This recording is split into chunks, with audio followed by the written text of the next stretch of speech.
Nagpaalala ang Philippine National Police sa publiko na maging maingat at responsable sa paggamit ng AI-generated o manipulated or artificially generated image ng police uniforms at iba pang insignias.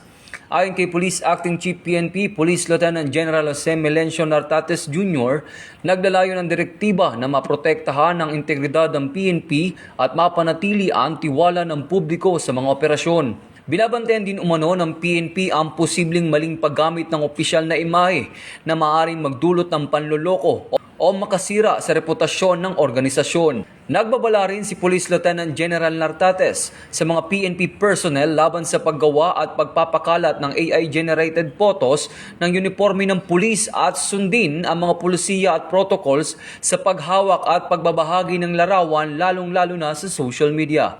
Ito ang bagong PNP para sa bagong Pilipinas, serbisyong mabilis, tapat at nararamdaman.